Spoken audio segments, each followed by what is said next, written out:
Donc vous nous retrouvez en compagnie d'Alexandre qui nous rejoint, qui va nous faire son petit geste anti-Covid, on appelle ça, entre nous. Parce qu'on essaye malgré tout de maintenir un peu les distances, de maintenir un petit peu les gestes barrières.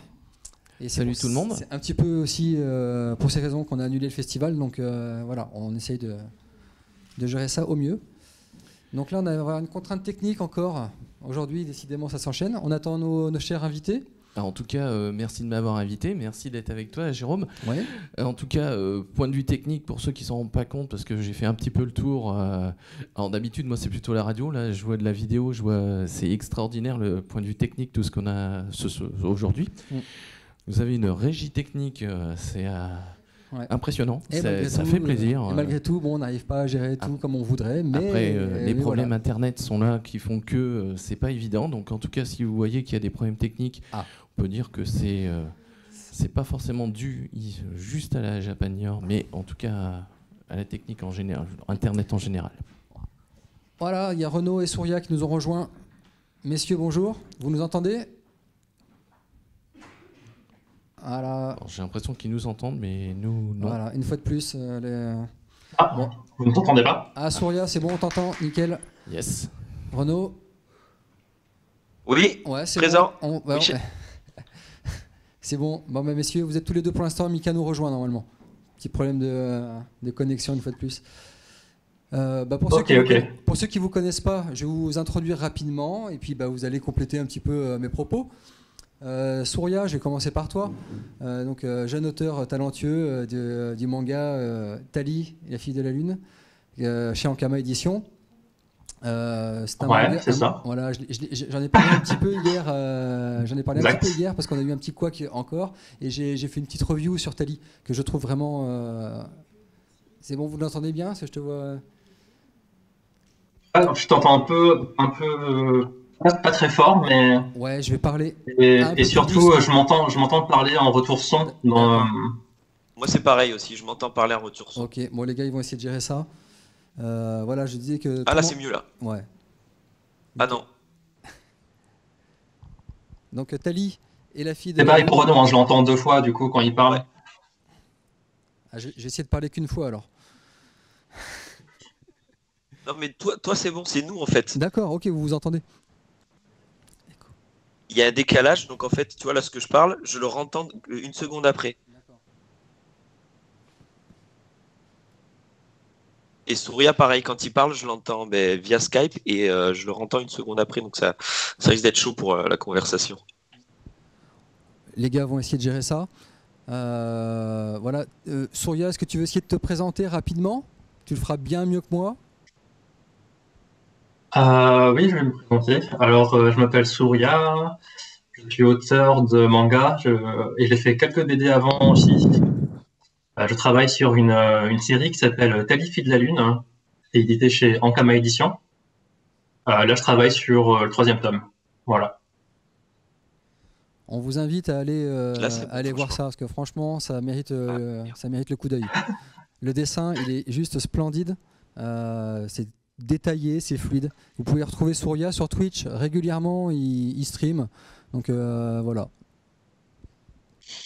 Renaud, Ouais. pour ceux qui Là, je stream plus trop en ce moment parce que c'est une phase de rush.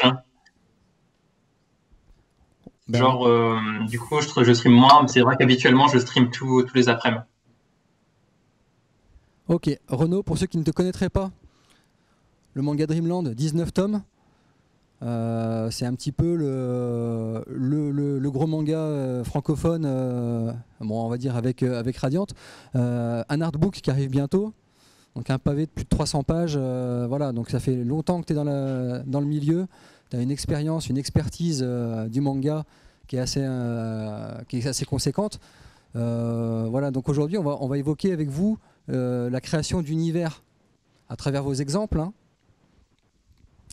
Alex, tu voulais commencer par... On va commencer. Oui, donc je vous connaissais pas trop, donc j'ai fait quelques recherches et vous avez un univers assez héroïque fantasy. Donc comment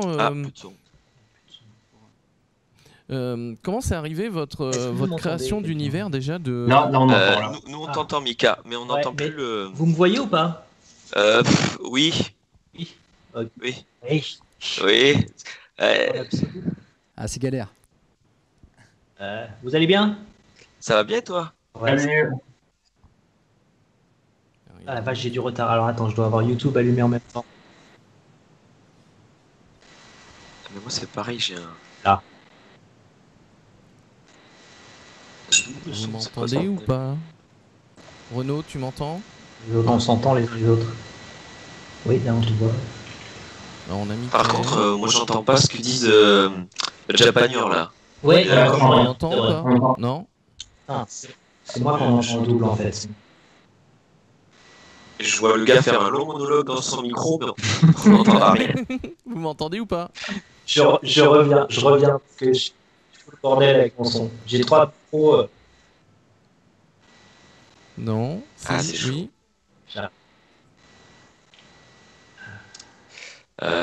Moi, il y a vraiment ce double son, c'est. Horrible. Du coup, on va combler un petit peu en attendant que ça se précise. Michael, on va parler un petit peu de toi aussi. Les Torches d'Archilon, donc un manga Heroic Fantasy qui s'ancre aussi dans la réalité. 1, 2. Ah non, je m'entends. Alors.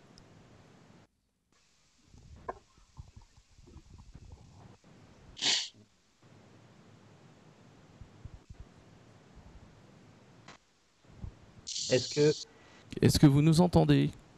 Est-ce que là vous m'entendez? Nous, on t'entend. Maintenant, oui. C'est bon? Ouais. Et Renaud, vous avez pas de Souria, Mickaël, c'est bon? Ouais. Non, moi j'ai des retours de ouf. Donc je pense que c'est moi. Je vais débrancher une caméra. Je vais voir si ça joue. Est-ce que là c'est mieux? Nous, on t'entend très bien. D'accord. Les internautes, ça donne quoi? Non, mais Mika, j'ai le même souci que toi, c'est je m'entends 2 fois. C'est normal du coup. Je sais pas, mais Ah. c'est chaud. Ok. Ah, là, je m'entends plus là. Là, c'est bon. Non, moi non plus, là c'est bon là. Ah, c'est Ouais. bon là. On part Ah en non, c'est double. revenu. Ah, c'est revenu la régie. Pat Le Guen, il y a. Ouais, un Pat souci. Le Guen il déconne là. Ça c'est pas. Ça va pas Dis du pas tout. ça, parce qu'on va l'appeler comme ça après. Il va gueuler. Ok. Bon, messieurs. Ils ont l'écho. Ouais. Vous avez encore l'écho? Hmm. C'est Nicolas.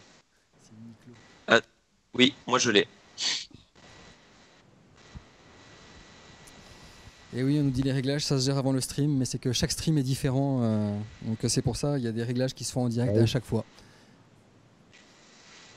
Et ça a été fait avant en plus, les réglages bien entendu, mais il y a toujours des imprévus. On essaie de faire ça au mieux, sinon après, ouais, on a un flux assez capricieux aujourd'hui d'un point de vue internet, malgré la fibre, ce qui est assez étonnant. Donc là on évoquait, on va quand même parler un petit peu de création à un moment donné, au-delà de l'aspect technique, même si pour vous c'est un peu galère de parler, de vous exprimer. Ça galère toujours?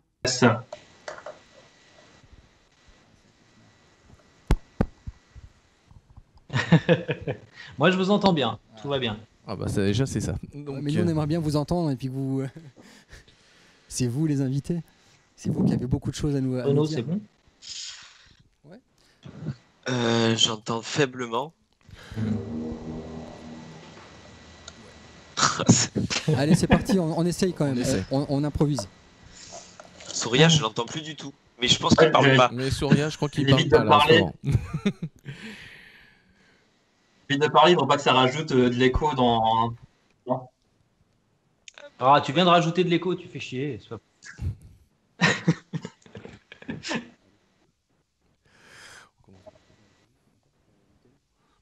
Mickaël, on va essayer de parler un peu de ton œuvre quand même, savoir comment tu l'as créé.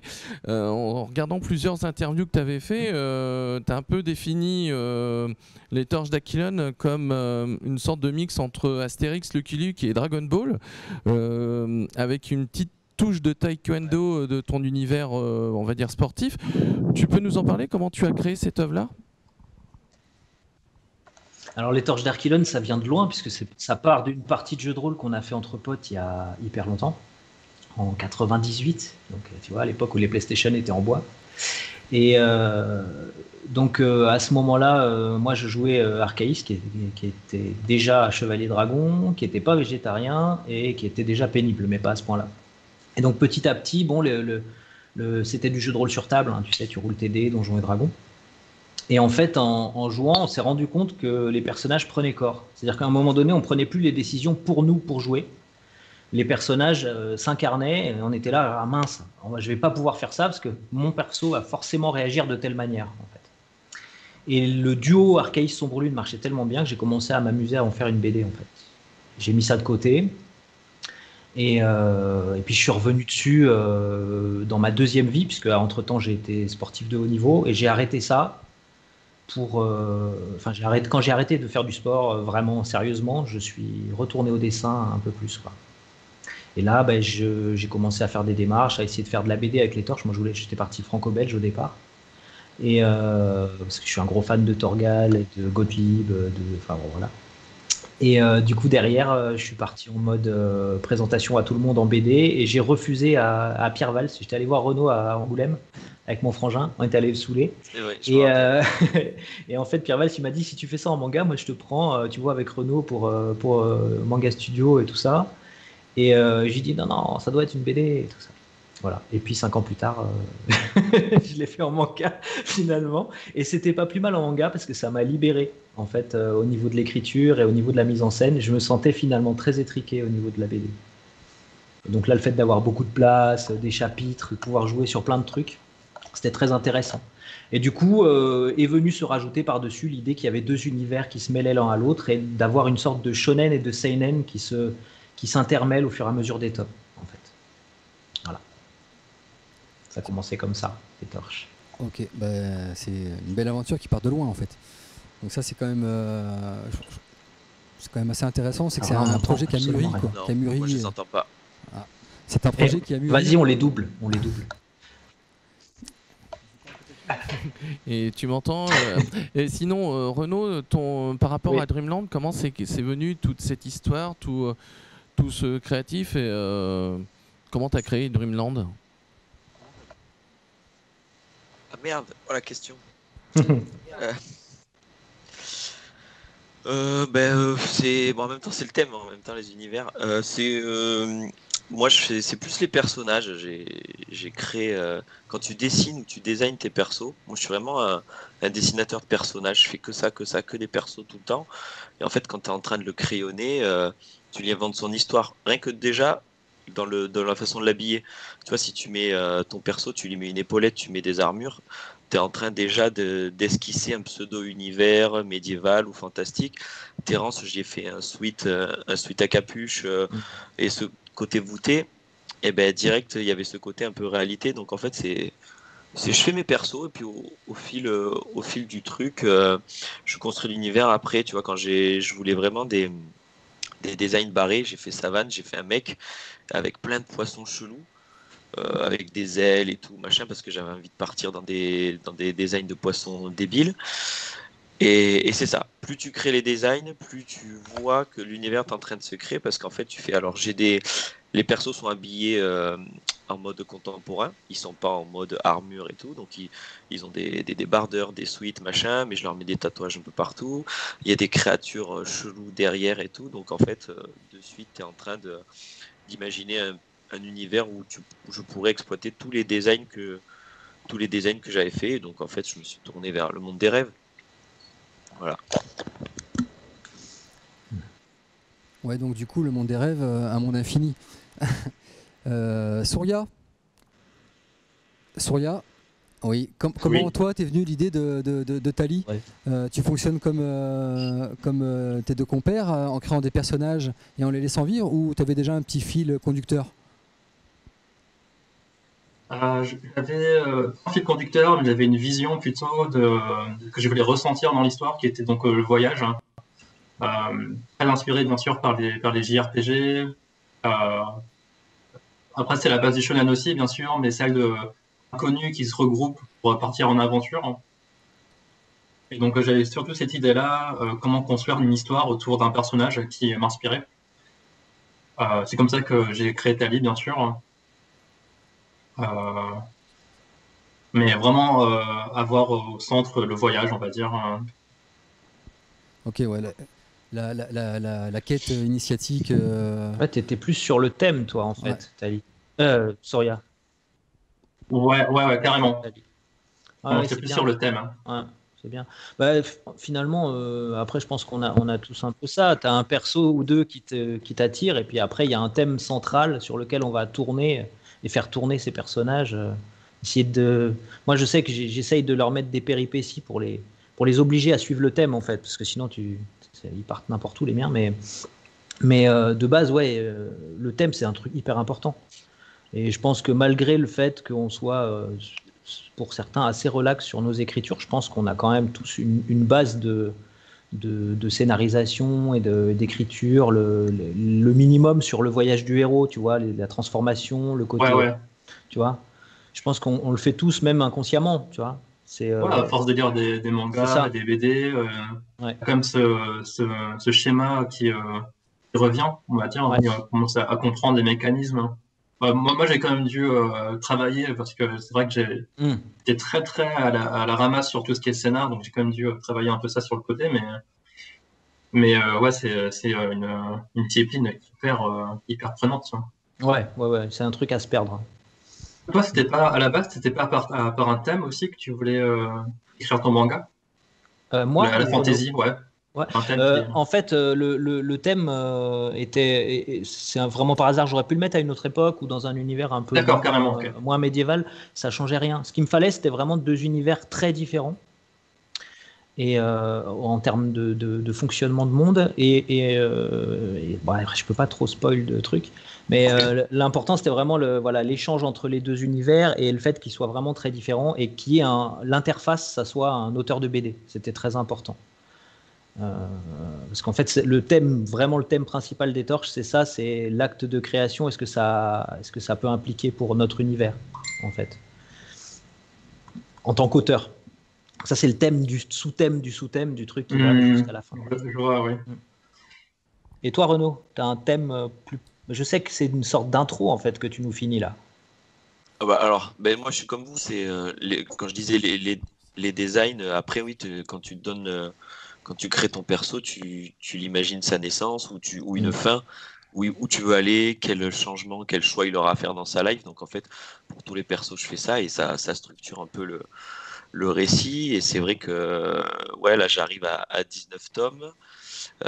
J'avais écrit la première partie en 12 tomes et elle en fait 19, tu vois. Donc c'est vrai que je sais le nombre de parties qu'il y aura dans toute ma série, mais maintenant le nombre de tomes, en fait, je me rends compte que même si plein d'arcs sont déjà écrits, tu peux pas le dire parce que des fois tu as besoin de plus d'espace pour raconter telle Carrément. scène et tout. Voilà. Bah, je viens de Donc vivre voilà. la même chose là, tu vois. Là, j'ai écrit un tome qui devait terminer une partie, tu vois. Et en fait, il fait 400 pages, donc j'ai été obligé de le couper en deux. Et il y a trop d'action et d'aventure en même temps, donc c'était pas possible, tu vois. Donc entre les dialogues de ouf et l'action non-stop, c'était trop. Donc je l'ai coupé en deux, et là, du coup, j'ai deux tomes. Je suis en train de cleaner deux tomes à la fois là. Ouais. Est-ce J'avance qu'à la dessus. base, tu avais une idée du nombre de tomes que tu voulais Ouais. faire, hein, Mika? Ouais. Il y en a 16 en tout, c'est-à-dire il y a 12 tomes des Ah Torches à ouais. la base, 3 cycles de 4, plus 4 tomes parallèles en fait. Et en fait, là, du coup, maintenant, il y a déjà un tome de plus. Je pense qu'il va y en avoir un de plus par arc minimum, quoi. C'est Ah, énorme. Hein. la petite vingtaine et c'est bon. Comme Ouais, ça c'est fait un ça. chiffre rond, c'est C'est très bien. ça, exactement. Mais du coup, il va falloir être un peu plus patient parce que je pensais le sortir plus tôt, mais j'ai dû tout retravailler pendant l'été, quoi, et ça me fait perdre vachement de temps. Bon, c'est l'avantage aussi d'être indépendant, c'est que je peux me permettre de dire, bah tant pis, je retravaille mon truc et puis ça sort quand je suis satisfait, quoi. Bon, après, je pense que Renault aujourd'hui, si tu fais pareil, ils vont pas trop t'embêter. Ah ouais, mais même l'éditeur sait pas combien il y a de tomes, combien il y a de parties. Hein. Non, je veux dire, si tu refais un tome à la fin, tu vois, t'as presque fini Ah, ton tome, tu dis, oh, finalement, non, je le refais. ouais, oui, mais j'ai déjà fait. Oui, j'ai fait ça pour le tome 16. C'est pour ça. J'étais à 8 chapitres sur 10 et Et j'ai dû tout refaire. Il me restait que Ouais. 20% du tome. Et en fait, je suis parti au Japon. Enfin voilà. Ouais, ouais. Quand je suis revenu, j'ai ouvert les pages et j'ai fait ah non, il n'y a pas moyen que je publie ça. Donc j'ai refait le tome. Ouais, ça, c'est trop bien. Trop bien. Et genre, Ouais, ça vous est. On a une question dans Pardon. le chat, là, je vous coupe, je suis désolé, qui était plutôt pertinente. Ah, pardon. Mais ouais, mais Et qu'est-ce vu que les persos, ils finissent par vivre par eux-mêmes, hein, comme selon vos mots, comment vous placez le curseur pour pouvoir un minimum les orienter en fonction du thème? Donc en gros, sur le travail d'écriture, si le perso, il vous fait dériver un petit peu de... Parce que toi, Renaud, tu parles d'un certain nombre de tomes, tu arrives à 19 pour finir ta première partie, ça a dérivé à un moment donné, quoi. Comment est-ce que C'est comme une partie de jeu de rôle.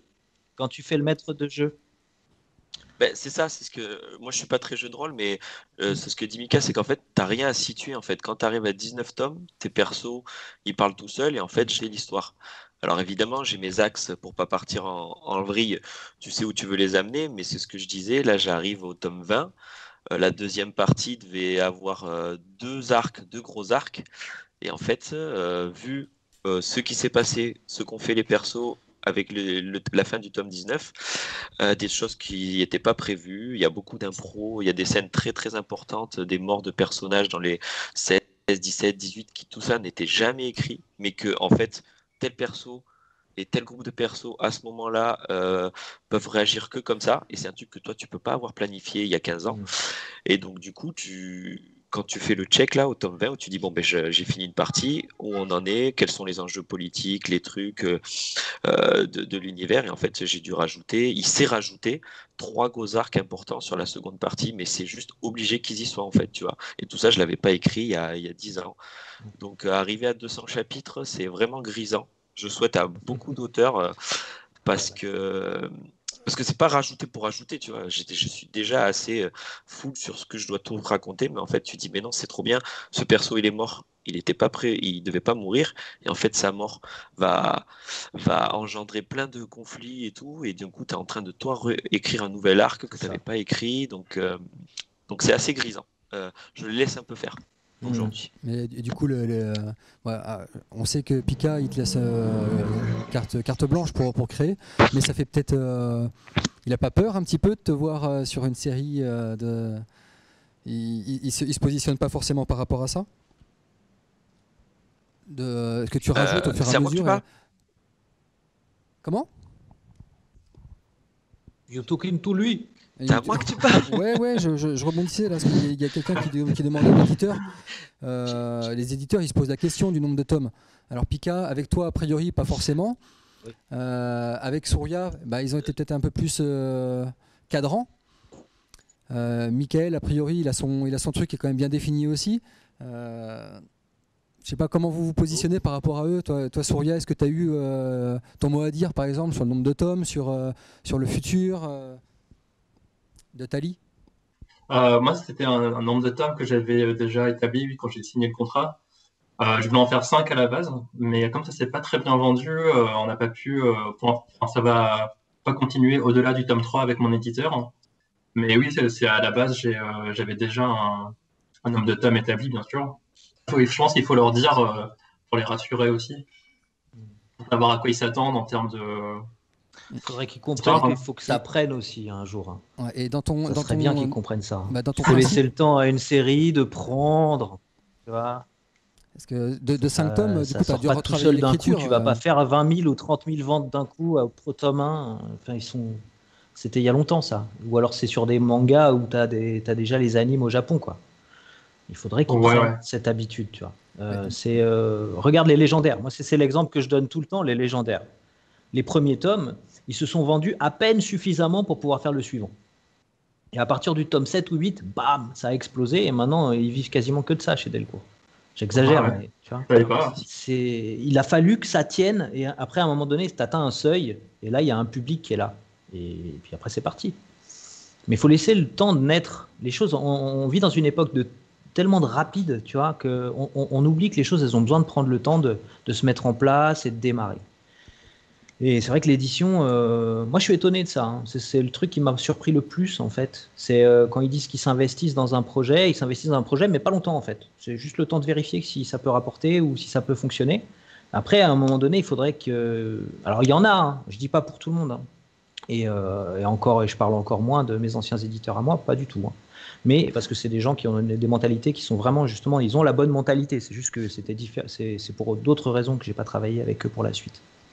Mais ouais, je pense qu'il y a vraiment besoin de revenir un petit peu à la lenteur. On est trop dans la vitesse, en fait. Ouais, j'avoue. Et c'est comme ils ont l'habitude pour les chiffres, ils m'ont contacté genre un mois après la sortie du tome 1, quoi. Ils m'ont fait waouh, les ventes sont pas ouf, je sais que ça va être chaud pour des 5 tomes, quoi. Non, mais c'est dingue. À mon avis, ils sont tellement aussi. Je pense qu'ils sont peut-être habitués sur leur courbe ou leur chiffre d'affaires et peut-être qu'ils se basent souvent sur. On appelle ça sur un seuil, peut-être. Ouais, ils doivent être trop hors sol, en fait. Pas assez. Tu sais, dans les papiers, quoi, ils doivent être. Ah bon, là, la courbe, elle n'atteint pas le bon sommet, c'est pas bon, machin. On a vu ça à l'école, on nous a appris que si ça va là, c'est pas bon. J'en sais rien. Je sais pas te dire. Et toi, toi, tu as plus d'expérience. Et toi, Souria, du coup, là, ce que tu avais prévu en 5 tomes, dans ton travail d'écriture, il y a beaucoup de pertes. En fait, un éditeur, il va pas attendre que ça soit rentable. Il cherche pas à gagner de l'argent avec la créa française. Clairement, si le mec il te dit, t'as pas vendu assez pour qu'on rende l'argent dès le tome 1, j'en connais pas.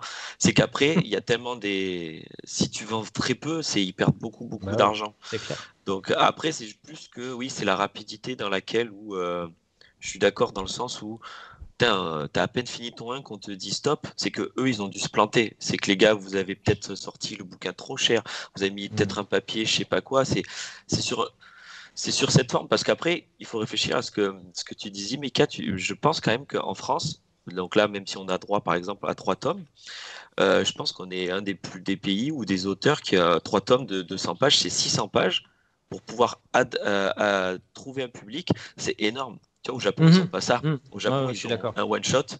Tu veux te foire sur 2-3 chapitres, tu rentres chez toi. En franco-belge, comme tu dis, c'est pareil. On te signe ton tome 1, s'il ne vend pas, le 2, tu l'as peut-être pas, tu vois. Non, c'est vrai. Et en manga français, on a quand même 3 tomes. Alors après, la structure, comment c'est vendu, comment ils packagent le truc et tout, je suis d'accord, il y a beaucoup de choses. Mais en termes de création, en termes de pour trouver un public, 600 pages pour faire faire entrer le lecteur dans l'univers, c'est quand même un luxe qu'on a ici, je trouve. Je suis d'accord, carrément. Clairement. Mais après, il faut se donner les moyens de la diffusion. Au Japon, comment ils diffusent, c'est tellement différent. Alors la com, c'est un autre problème. Voilà. Il n'y a pas de communication. Il n'y a pas de com. Un éditeur ne fait pas de com. Il va faire un peu de com sur le 1, mais après, c'est tout. Ils font que sur les tomes 1. C'est naïf de croire. Et pourtant, on devrait. Mais t'as plus, même pour leur série Jap, ils font pas de com pour les tomes 2. Non, mais ils n'ont pas besoin. Les séries Jap, t'as les animés. T'as les animés qui font la com à la place du reste. Donc, mais ouais, je comprends. Oui, là-dessus, je suis assez d'accord. Après, là, sur le cas de Souria, il faut espérer que les choses changent et s'améliorent. Mika, on trouve d'autres moyens. Sur le cas de Souria, qui est prévu en 5 c'est vrai que nous, on est obligé de communiquer. On lui dit 3. C'est compliqué, quoi. Et il faut trouver des moyens simples de communiquer. Là, il y a les streams, il y a des trucs comme ça qu'il faut faire. Il manque quelques studios d'animation français. Face un petit Dreamland. C'est pas du tout le même format. Ça fighterait pas mal. Ouais. Non, ça pourrait être cool, tu vois. Mais nous, là, avec l'école, on est en train de se projeter sur un studio. Alors, pas tout de suite, peut-être dans 1 an ou 2. Plutôt dans 2 ans. Ok. Parce que dans l'école, nous, pour expliquer au public, je ne sais pas s'ils savent, mais en fait, moi, je suis professeur aussi dans une école qui s'appelle Anathènes. Et donc, je fais les cours, je fais la principale formation de la première année, c'est moi, c'est-à-dire que je fais tout ce qui est narration graphique.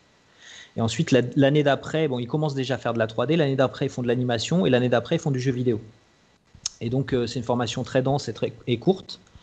Mais du coup, derrière, nous, on est en train de développer un studio où on fera de l'anime et un studio de jeux vidéo. Donc, on va voir si on ne peut pas aussi, petit à petit, faire des petits projets comme ça, que ce soit des teasers, que ce soit des trucs de com spécifiques à l'édition basés sur la multiplateforme. C'est passer du papier au jeu vidéo en passant par le dessin animé. Voilà. Donc, on est en train de se projeter là-dessus, on étudie ça aussi. Puis on regarde un peu vers où vont pouvoir se diriger les élèves, quoi. Donc, on se pose pas mal de questions. C'est intéressant. C'est une période assez intéressante. Il y a énormément de choses qui se passent à ces niveaux-là, quoi. Que ce soit autant en jeux vidéo, d'animation, que que en BD. Tu as les webtoons aussi qui explosent pas mal. Il y a plein de trucs. Nous Voilà. avons les intervenants de Japanure qui font la gueule. Pas du tout, t'en fais pas. Oh, pardon. C'est juste, on va rebondir sur ce que disait Michael par rapport à la création. Comment vous trois, vous créez vos histoires. Comment se passe une journée de créateur? La Ça va drogue. Oui, en plus. Non, je vous laisse faire, les gars. Vas-y, Souria, vas-y. Non, la drogue, ouais, c'est. Pourtant, moi, en ce moment, je suis sur la dernière ligne droite pour la fin de mon volume, donc c'est vrai que je travaille tout le temps, par contre. Mais c'est toujours été comme ça sur mes fins de tome. J'ai jamais été en avance sur mes plannings et tout ça, donc à chaque fois, à la fin, c'est le rush. Je fais que ça, en fait. Bon, je mange, je travaille, je dors, je mange. Enfin, il ne fait rien d'autre. Et le mercredi, il y a juste le mercredi où je sors parce que je une activité à côté où je donne des cours à des enfants dans un atelier, cours de dessin. Mais à part ça, voilà quoi, c'est juste full travail sur le manga. Non, j'ai pas grand chose à raconter sur ce côté-là pour l'instant. Par rapport à quand tu dessines ou quand tu scénarises, comment tu t'argumentes ça et est-ce que tu fais quand tu as pour voir si tout va bien, est-ce que tu retournes un peu sur tes planches en arrière ou est-ce qu'il y a quelqu'un qui peut te dire à tel moment, bah tiens, cette planche-là, elle est peut-être en dessous, il faut peut-être revoir tel et tel par rapport aux corrections sur un tel et tel dessin. Est-ce qu'il y a quelqu'un qui va être une sorte de garde-fou pour dire tout est parfait au moment que ça part à l'impression? Genre éditeur à la japonaise, quoi. Je vais relire mon scénar à une amie scénariste, Elsa Bordier, qui est vraiment très sympa. J'envoie pas mon scénario à mes éditeurs. Hein. En fait, non, j'envoie mon scénario à personne, en fait, parce que j'écris ça dans mon carnet, et c'est illisible. Hein. Mais par contre, j'envoie mes esquisses, parce que je fais tous les esquisses du tome avant de commencer l'ancrage, et ça, par contre, je l'envoie, ouais. Je fais relire par mon ami et aussi par mes éditeurs. Hein. Ils me font un retour, voilà, s'il y a des modifs à faire, hein, ce qu'ils en pensent, etc.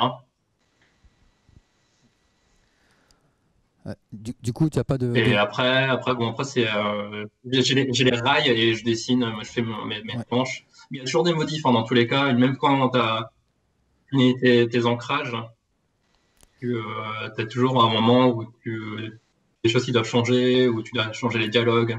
Surtout les dialogues, c'est tout le temps en modification.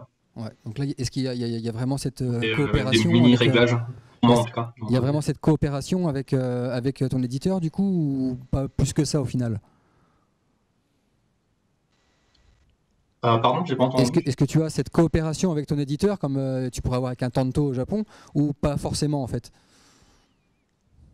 Non, c'est pas du tout comme ça, quoi. Et en termes de retour, peut-être qu'on se parle 2 fois durant toute la prod. Une fois au début et une fois vers la fin. Enfin, surtout vers la fin, on parle beaucoup.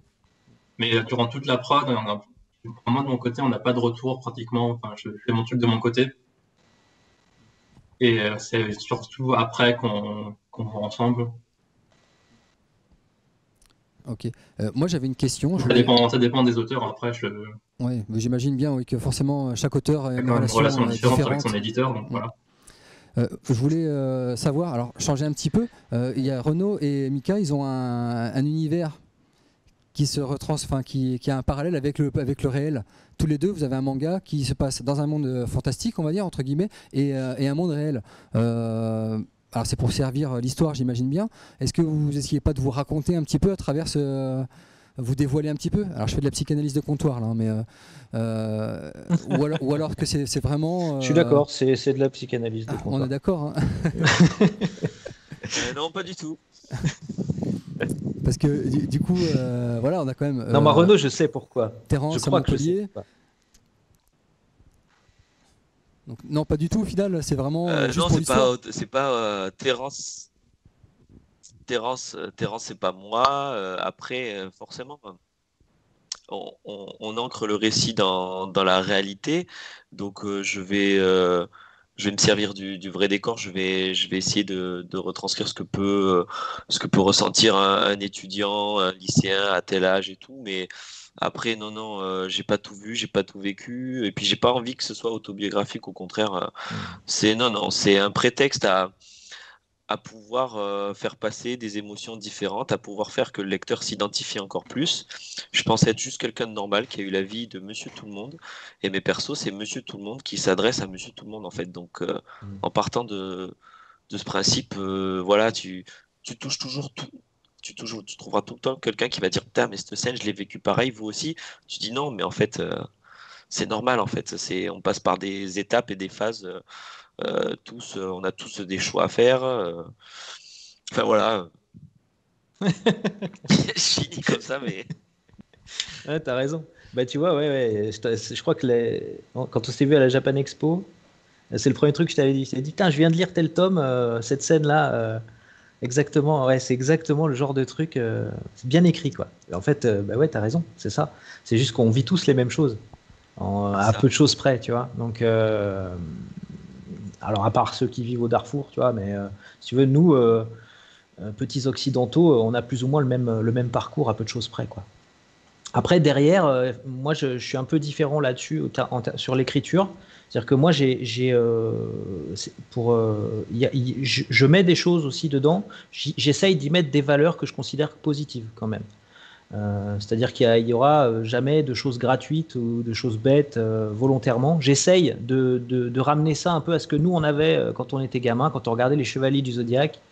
Ça nous donnait ce côté je baisse pas les bras, avec les potes on se soutient, on avance. Il y avait ce truc-là très fort, et puis le côté abnégation totale, quoi. Et ça, c'est des choses, c'est des petites valeurs comme ça que j'aime bien transmettre. Et malgré tout, même si j'essaye de rester détaché de mon récit, tu peux pas t'empêcher de mettre des trucs à toi dedans. Ça sort tout seul, quoi. Après, moi, j'ai pas un monde dans les torches. Il y a un monde réel et un monde imaginaire, on va dire. Enfin, lequel est réel, allons savoir. Mais le monde entre guillemets réel des torches d'Archilon, c'est un monde qui existe et qui existera encore après, parce que les torches d'Archilon, c'est une sorte de spin-off. Tu vois, on disait Renaud, il arrive à la fin de son premier cycle, en gros, c'est ça, hein, l'idée. Ouais, première partie, ouais. Et ben, les Torches d'Archilon, en fait, c'est une petite aventure qui arrive à une maman dans un hôpital par rapport à une grande aventure que j'ai déjà écrite aussi et qui s'appelle 72 et que j'écrirai après pour vous, enfin pour les lecteurs, après. Ça sera certainement. Une aventure de 16 tomes. Alors, c'est ça. C'est ça, c'est ça. C'est ça, exactement. 20 tomes de préquel pour 72 tomes qui arrivent. C'est ça. Oh my God. Ah, c'est ça. Non, mais voilà, j'ai pas fait exprès que ça se passe comme ça, en fait. J'avais pas du tout prévu que ça se passe comme ça, mais le fait est que ça se tient comme ça, et ça se tient bien comme ça, si tu veux, en termes d'histoire. Et donc, c'est pas un prétexte, c'est pas un truc rapporté, c'est un truc vraiment qui a un sens. Ça se verra un peu plus dans le prochain cycle, en fait. Voilà. Quand tu as décidé du nombre de volumes, tu n'avais pas peur de te dire que tu as 16 tomes à dessiner? Non, moi j'ai pas peur. Oh, j'ai pas peur. Non, trop fort. Hein. Moi, ça me fait trop. Ça me fait pas peur du tout parce qu'en fait, je l'ai toujours fait et je pense que je le ferai jusqu'à ma mort, en fait. Donc, le fait d'écrire des histoires, d'inventer des histoires et d'avancer avec les personnages, je le fais depuis que j'ai 7 ans. Je sais pas faire autrement, en fait. Donc du coup, je me pose même pas cette question et puis les choses, elles se font d'elles-mêmes. Donc après que j'en ai 16 ou que j'en ai 32, moi je m'en fous. L'important c'est que je puisse donner avant de partir, que j'ai fini de donner ce que j'ai à donner, quoi. Voilà. C'est ça, mais je comprends ta question, Sonia. Mais en fait, c'est nous, tant mieux si tu fais 16 tomes avec tes mêmes persos, mais toi tu les feras tes 16 tomes aussi. Tu feras c'est pas obligé d'être deux autres les mêmes séries, persos. tu vois ce que je veux dire. Mais comme dit Mika, tu vas pas t'arrêter de dessiner une fois que ta livre va être finie. Tu vas faire un autre projet, tu vas faire d'autres projets, tu vois. Et en fait, on a tous plein de tomes devant nous qui nous attendent, quoi. Ouais, On n'a je pas vois assez de temps. En fait, c'est ça, c'est qu'on n'a pas assez de temps pour faire tout ce qu'on voudrait, plus qu'autre chose. Et Moi, là, j'ai 4 ou 5 histoires que je ferai jamais, qui sont là dans des cartons, que j'essaye de refourguer à des copains, puis j'arrive pas, parce que quand je les vois faire, je me dis non, il faut pas que ça soit comme ça, il faut que ça soit comme ça, j'arrive pas à les donner. Donc, peut-être quand je serai à la retraite. Et est-ce que vous relisez Jamais, un peu en fait. vos anciens ouvrages? Ce que vous avez déjà écrit, est-ce que ce que vous avez commencé, par On exemple n'entend pour pas. Dreamland, Ah, ça y est. tu m'entends? Par exemple, Renaud, pour Oui, ça y est. Dreamland, est-ce que tu relis des fois tes premiers tomes pour essayer de faire avancer ton histoire actuelle, ou est-ce qu'à un moment donné, c'est fait et tu regardes pas du tout, tu reviens pas sur ce que tu as fait? Non, je relis pas les premiers tomes pour trouver de l'inspi en fait, parce qu'en fait, putain, là il y a un écho de ouf. Ouais. Ah voilà. En fait, il faut savoir, nous, notre histoire, elle nous suit H24 en fait. Donc moi, tous les soirs, j'y pense, je pense au prochain chapitre et tout. Donc en fait, je sais exactement ce que j'écris. Je prends le plaisir sur le tome. Je me rappelle de chaque case, de chaque bulle que j'ai écrit ces 15 ans. Mais je regarde pas le travail fait en arrière, non. Sinon, ça t'empêche d'avancer. Comme je disais, quand tu as créé tes persos et que tu les as bien écrits, t'as pas besoin de savoir ce qu'ils ont dit ou quoi. Puis en plus, c'est encore même plus réel. Euh, dans notre vie, enfin, des fois, tu peux avoir un discours et te contredire dans 5 ans ou changer d'avis et tout. Et moi, je trouve que c'est très important, justement, de faire que mes persos, ils aient cette attitude, en fait. Je trouve, en tant qu'auteur, je trouve ça un peu dommage de donner un caractère à un personnage et de l'enfermer dans ce caractère. Parce qu'en fait, si on regarde, nous, on est tous le héros de notre vie. Et en fait, tu peux être quelqu'un qui va avoir du charisme avec tel groupe, à telle situation. Et par exemple, dans un autre moment de ta vie, tu vas être le gars qui va être en retrait, tu vas pas agir de cette façon. En fait, on est tous différents selon la scène et avec qui on est et ce qui se passe. Et c'est ça, exister en fait.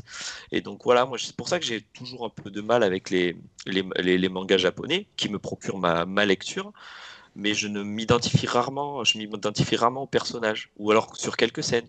Puis après tu dis ah ben non, là tu fais avoir ce discours de sauveur de l'humanité à un petit de 14 ans. Moi je suis sorti, je sais ce que c'est qu'un petit de 14 ans, il doit pas avoir cette réflexion. Donc en fait, c'est important de prendre l'instantané. Pour ça, je dis mes persos, je les laisse un peu faire ce qu'ils veulent, parce qu'en fait, c'est leur vie et ils seront cohérents avec eux-mêmes.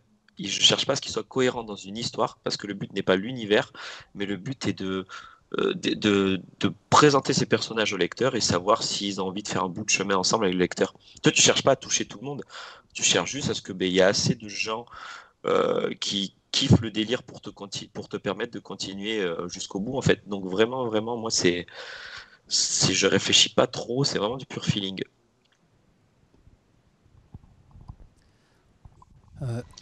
Personne m'a entendu, ça a coupé. Si, ça a si, frisé. si. On a tous freeze en fait. On est en pleine réflexion. Ah d'accord. Et donc là, enfin. Je suis d'accord, je crois qu'il y a un truc en psychologie comme ça. Non, je suis pas sûr. On dit que en fait, on est une personne différente toutes les minutes. C'est juste que notre cerveau nous donne la croyance qu'on est la même personne toute notre vie. Ça peut être une philosophie de vie, de vouloir changer toutes les minutes. Oui, aussi. Et voilà. Alors d'un aspect plus terre à terre, votre histoire, elle est écrite. Au revoir. Ouais. Elle est écrite déjà, votre histoire. C'est sur du papier. On vous entend pas du tout, les Non, mecs. on n'entend pas. On t'entend pas, Jérôme. Bah j'arrête de parler. Je vous laisse faire. Là, c'est bon.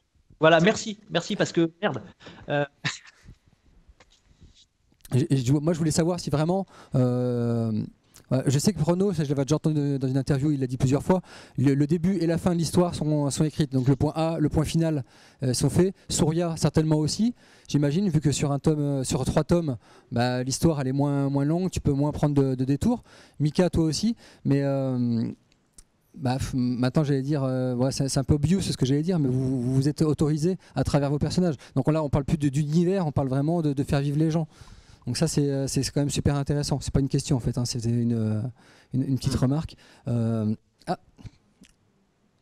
a des problèmes. Ouais, c'est vrai. Ouais. Et est-ce que un spin-off de Dreamland ou des Torches, il y en a déjà. De Dreamland, ça pourrait être faisable. Oui. Par exemple. Alors pas par toi, j'ai Renaud, écrit parce beaucoup que de je pense choses.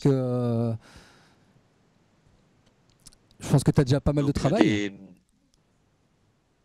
Je sais pas si on m'entend, peut-être pas. Ouais, si. Est-ce que tu penses à un spin-off qui raconterait, alors tu l'as fait un petit peu là dans le tome 10, c'est une forme de spin-off. Est-ce que tu y penses ou pas du tout en Ben, fait? en fait, en tant que raconteur d'histoire, tu vois, le mot spin-off, c'est un mot à la mode pour dire, pour exploiter un univers autre, tu vois, faire étendre l'univers. Une Moi, je extension, oui. raconte, comme je disais, c'est toujours la même réponse en fait, c'est toujours le même cap, c'est que en fait, tu écris un perso, tu lui fais toute sa life, toute son aventure, et c'est juste que comment tu vas pouvoir le mettre dans l'aventure que tu es en train de narrer, eh ben, des fois, il y a plein de choses que je peux pas mettre, donc je les mets de côté. Est-ce que c'est fait pour être exploité? Non. Après, peut-être que oui, selon moi, la frustration ou l'envie de me dire, tiens là, tout ce que j'ai écrit sur ce personnage, je pense que ça intéresserait le lecteur, puis j'ai envie que ça existe. Je peux pas le mettre dans le récit principal. Peut-être que, alors, il faudrait, mais là, tout ça, c'est une démarche encore éditoriale ou trouver un dessinateur ou le faire moi, je ne sais pas si j'aurai le temps. Mais en tout cas, j'ai écrit. En fait, chaque création de personnage est un spin-off. C'est pour ça que j'aime pas utiliser ce mot parce qu'en fait, moi j'écris mon univers et puis je vais voir comment je peux mettre tout ce que je peux mettre dans, dans une saga, dans ma saga. Donc évidemment, je pourrais pas tout raconter. Comment l'exploiter après, ben, on verra. Après, c'est une autre démarche qui est une démarche où plus de l'objet et plus marketing, tu vois. Mais non, moi, j'écris pas de spin-off, j'écris juste des histoires. Voilà. Ou alors ça Oui, reste. pour les torches, le Genesis, c'est pas vraiment un spin-off, hein. C'est plutôt les Genesis, c'est plutôt des choses que j'ai pas le temps de traiter dans l'histoire principale et qui quand même apportent des informations intéressantes. Tu vois. Euh, donc c'est une réponse au lecteur plutôt. C'est-à-dire que j'ai eu des demandes pour certains trucs, et ben je les ai mis dedans. Et pour la suite, ça sera la même chose. Après, moi j'ai le cas de figure où justement j'ai créé des personnages qui n'étaient pas prévus, comme disait Renaud. Je crée des personnages qui ne sont pas prévus, comme justement dans le tome Genesis, il y a Sir José, qui est un ancien paladin tout vieux, Alzheimer. Et en fait, ce personnage-là, c'était juste une vanne. C'était juste pour pouvoir faire un vieux qui essaye de défaire sa braguette en disant « Poussez-vous les gamins, je vais sortir le monstre ». Et finalement, le personnage en soi a eu tellement de succès avec ses tisanes et sa propension à s'énerver, à rien comprendre de ce qui se passe, puisque voilà, Alzheimer. Et que du coup, je le fais réintervenir dans l'histoire parce que déjà il se tient et en plus il est vraiment, enfin il me l'a beaucoup été demandé en dédicace. C'est un perso qui est très apprécié. Donc là après il faut modifier. Donc du coup j'étais obligé d'approfondir son univers parce qu'au départ le personnage c'était juste un perso lambda. Donc j'étais obligé d'approfondir d'où il vient et où il va. Et ça change aussi, comme tu disais Renaud, ça change la suite de ce que je vais écrire, puisque ça a des répercussions sur les interactions avec les autres personnages. C'est une espèce de flipper, en fait, où tous les trucs se cognent et interagissent entre eux, quoi. Tous les trois, vous avez un univers assez Heroic Fantasy. Et quelles sont vos séries ou même jeux vidéo qui vous aimez beaucoup et qui vous ont permis aussi de rentrer dans cet univers Heroic Fantasy et donner vie à des séries Heroic Fantasy?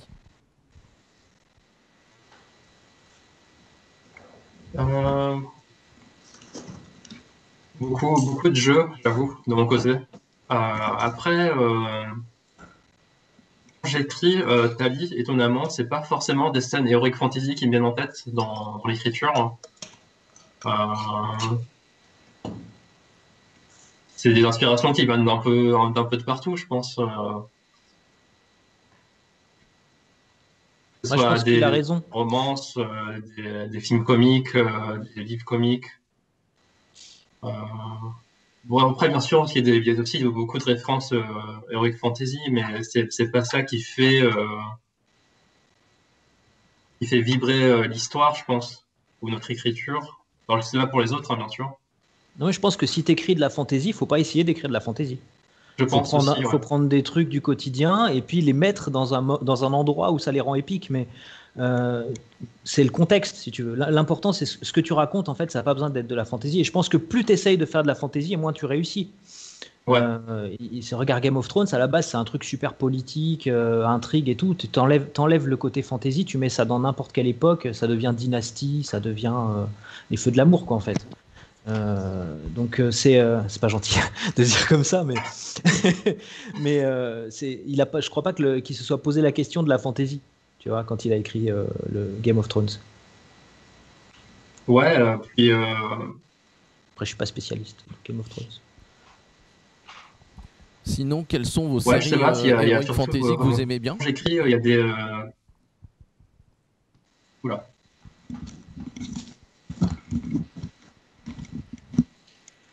On a une question dans le chat par rapport à la construction des personnages. Il y a quelqu'un qui nous demande quand dans l'écriture d'un personnage, il y a deux personnages qui se ressemblent trop, est-ce que vous auriez des petites astuces pour les faire se différencier un petit peu? Donc là, c'est quelqu'un qui aimerait travailler un petit peu son voilà, le fond du personnage. Là, on est clairement. C'est monsieur Oberon, je crois, qui pose la question. Ça dé- qui se ressemble trop en design ou en caractère. Moi, je pense que c'est le caractère au niveau du dessin après. C'est plus sur le. C'est pas grave parce que c'est normal qu'il y ait des gens qui ressemblent à d'autres et en fait c'est pas voilà moi je sais que par exemple un lion Messi, bon pour les connaisseurs de Dreamland c'est un Terence doué. Donc c'est la même charte graphique, il se dessine de la même façon, mais je m'étais dit tiens, et si je faisais un mec qui est dans le même état d'esprit, donc un peu en retrait, qui est pas quelqu'un qui veut se mettre en avant, donc comme un Terence, mais à l'inverse le mec c'est un génie, il maîtrise son pouvoir. Et puis hop, t'as un perso qui est autant aimé qui existe par lui-même, alors qu'en design il se ressemble vachement. Et pareil, Ikari. Donc c'est par exemple ces trois persos, c'est la même base en fait, la même base en design. Et je me suis dit tiens, et si je crée un perso avec Ikari qui soit comme Terence, aussi nul, mais qui soit dans un groupe où c'est lui qui doit assurer. Parce que Terence est dans un groupe où il y a Savane. Donc forcément, c'est pour ça que je disais que, en fait, on est selon comment on est dans notre position, selon tel groupe ou quoi. Donc en fait, c'est intéressant de se dire, tiens, si Terence avait pas eu Savane, où il serait et comment il serait. Et bien hop, j'ai créé Ikari avec sa team. Donc en fait, c'est ça, c'est pas important et c'est normal que les persos se ressemblent. Après, c'est comment tu vas faire vivre les trucs, d'où ils viennent et où ils vont en fait. C'est ça. Puis quand tu écris une histoire, de toute façon, même si tu crées des persos pour construire ton histoire, l'important c'est pas les personnages en fait, en vrai, au final. C'est ce que ça va donner, les interactions, et c'est où ça va amener l'histoire. C'est-à-dire que tes personnages, c'est un prétexte.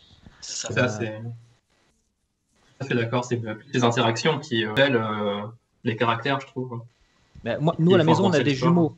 À la maison, on a deux petites jumelles. C'est des clones. C'est des vraies jumelles, donc c'est des clones. Ben, si j'en prends une et que je lui pète la gueule à coups de batte de baseball pendant des mois, elle va avoir exactement le même chara-design que l'autre.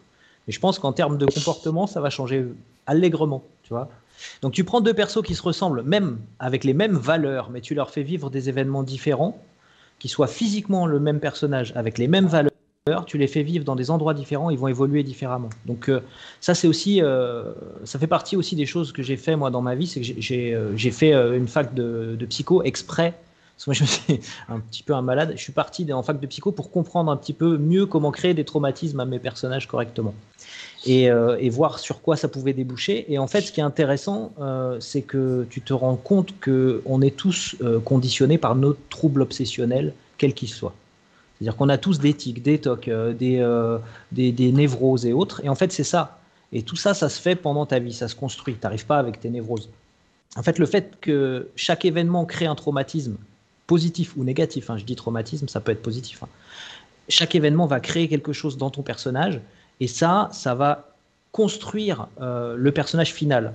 Souvent, tu as des gens qui te construisent des persos, qui dessinent des persos ou qui inventent des persos. Le perso est déjà fini. Il est magnifique, il est stylé, il a tous les pouvoirs du monde et tout ça. Mais quand vous faites ça, moi, si vous voulez écrire une histoire où votre perso évolue un peu, si c'est pas juste Saitama, en fait, je vous invite à prendre ce personnage-là et le déconstruire. Et en le déconstruisant, essayer de trouver des raisons pour lesquelles il aurait atteint ces objectifs-là pour devenir ce qu'il est. Et rien que ça va vous faire un scénar intéressant. Après, il y a moyen de bidouiller avec les autres personnages et les interactions. Ça commence déjà à devenir intéressant en partant dans cette direction-là. Je sais pas ce que vous en pensez, les mecs, mais... Si, c'est Ouais. ça. Mais en fait, tu te rends compte que là, le thème, c'était les univers. Mais en fait, Et on part sur les c'est les persos. personnages. Ah Et oui. c'est ça la clé. L'univers n'est qu'un prétexte à mettre en scène les personnages que tu auras envie et les situations que tu veux Les faire. situations, c'est ça. Ouais. Ouais, je C'est suis les d'accord aussi. situations. Ouais. Voilà. Et Et les vous disiez personnages, ils même font un peu tout. les situations, les Attachement interactions. sentimental par rapport. Excuse-moi, Souria, je t'ai coupé. Ouais, je disais, du coup, les univers, c'est un Oui. prétexte pour mettre en scène les personnages, et les personnages sont un prétexte pour les interactions. Au final, si on veut faire un bon scénar, il faut gérer des bonnes situations, quoi, ou des mauvaises. C'est ça. Bah, moi, je le trouve aussi, ouais. Voilà, on va arriver au bout C'est pas de. un bon scénar, c'est une bonne BD. Et une C'est bonne, pas pareil. ouais, c'est ça. Ouais, c'est une bonne BD. C'est vrai. Bon scénar, ça veut rien dire en fait. C'est juste, tu fais une bonne BD avec un scénar très simple, mais c'est juste que les persos, s'ils font rire, s'ils sont attachants, et que le lecteur a pris du plaisir, t'as gagné en fait. C'est ça. Moi, je peux te raconter 2 points noirs avec le même gaufrier, 2 points noirs statiques selon ce qu'il y aura dans les bulles. Je te fais 10 pages, tu vas être mort de rire. Et en fait, C'est il n'y a ça. rien, il n'y a pas de C'est ça. décor, il n'y a pas de scénario et tout. C'est juste que ce qui se dit, le rythme que tu vas mettre et tout, ça va plaire selon qui le lit. Exactement. L'esthétique, en fait, elle n'a pas de sens. Ouais, après, C'est juste ce que tu racontes et pourquoi tu le racontes. l'esthétique, c'est un petit plus quand même. Hein, mais en tout cas, voilà, on va arriver au bout de cette intervention. Je vous remercie, messieurs. C'était un peu galère au début. Les contraintes techniques sont ce qu'elles sont. On n'est pas forcément toujours maître de son destin. Et voilà. Donc là, L'informatique. et voilà, et notamment au niveau de l'informatique et du réseau. Note pour les internautes, il y a Renaud et Mickaël qui vont continuer éventuellement à discuter avec Mathieu, notre bel illustrateur, sur Twitch. Donc vous allez pouvoir retrouver les liens pour continuer à poser vos questions. Donc il n'y a pas de souci. Ok. On me dit qu'il y a une question, mais C'est je la ça, vois pas. Mais voilà, il y a des questions, vous allez pouvoir continuer à si les gens veulent interagir. venir plus, qu'on soit plus interactif avec eux, qui viennent sur le Twitch là. Sur le dans la Twitch, petite ça heure sera plus tranquille. sympa. On est d'accord. En tout cas, je vous remercie. Souria, on souhaite bon courage pour la suite pour Tali. Merci. Renaud, Un plaisir. pour la suite aussi. Yes, merci Et puis beaucoup. Mika, voilà, on est fan, on attend la suite impatiemment de vos aventures. Et voilà, donc à très bientôt. Merci à vous. Merci. Et à tout de bientôt. suite. Yes, merci encore. À la prochaine.